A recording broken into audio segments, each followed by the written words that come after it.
I'm gonna sound like that motherfucker. Shit. Oh, shit. Oh, excuse me. How y'all doing? Good. Oh, shit.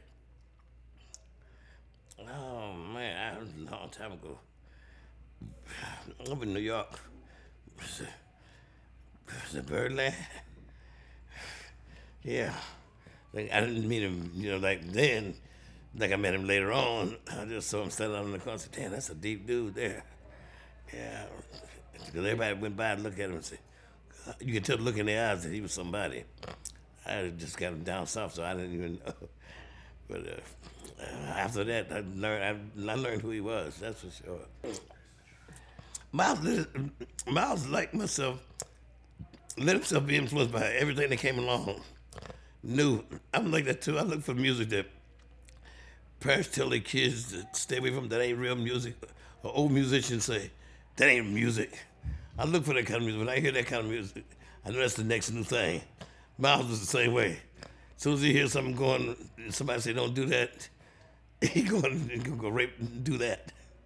It was on the stage in Detroit. When I walked in to see him, Foley was with him, and they was jamming, they was tearing the place up. And Miles following Foley around the stage, catching up with him, playing everything he was playing.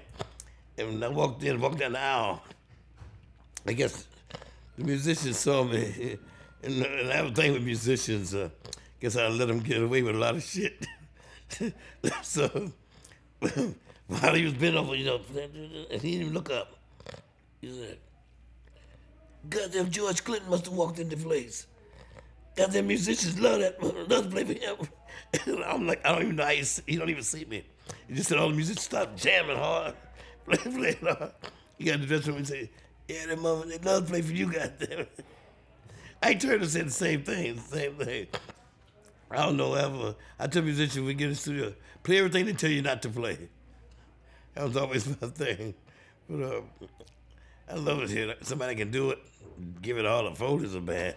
That's a bad motherfucker there too. Late 50s. Late 50s. I'm in late 50s, then right on through the 60s. And just last question. When he went electric, did that surprise you? What were your feelings about that? Well, I was out of my mind during that period. When I saw him again, all of them, was that in the 70s? Yeah, because I hadn't seen him since the 60s. Larry Young Jr., he went to school with me. And to the Wayne Shorter. When I saw them again, and they was all playing, way out there, I said, damn, I thought I had tripped out. They was further than I was out there. And Miles, all of it, what was it? I forget which group it was. But our drummer went with him. Tiki Forward, he left in the Boys of the Corner, I guess that was the one. And Michael Henderson. They left us, what is this? Early said about 70, 71. That was Jack Johnson. That's when I saw him, small jazz workshop in Boston. And yeah, and I thought it was out there again. They all went crazy. But I seen them go crazy a couple of times. And when he got Tiki and them, I didn't know what the hell they was doing. But it was like us. It was like, Boys in the Corner remind me of Wars of Armageddon. Right. Mm-hmm. And then I saw him, next time I saw him with Sly.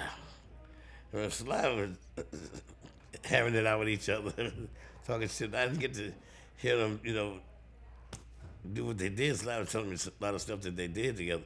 I saw him with Prince. By the time I saw him with Prince, it was like, holy shit. And that's when I met Foley. And Miles loved Prince. What is your feeling about Prince? They one of the best motherfuckers around. He's one of the best motherfuckers around. You never get to hear all he can do, though. He got so much fucking music. He knows so much music. I mean, I heard things that him and Prince did that haven't come out yet. Or still haven't come out. And what do you think Miles' attraction to Prince was? Just that? But he had so much, and he knew He knows what he wants. I mean, there's one thing they did together, and Miles liked it, and I liked it. He wanted to put it out. But when Prince said that it wasn't what he was trying to do, and when he told Miles what he was trying to do, Miles said, well, I guess you're right, it ain't that. He said, it's a bad, but I love it. I love it. But I know that's what you was reaching for. Well, if that's what you reach for, it ain't that. So we keep on trying. And that was, he knew, he knows what he wants. He can hear it in his head, in his arrangements. Right. He don't do it like Stevie. He can hear all kinds of stuff in his head. But I don't know.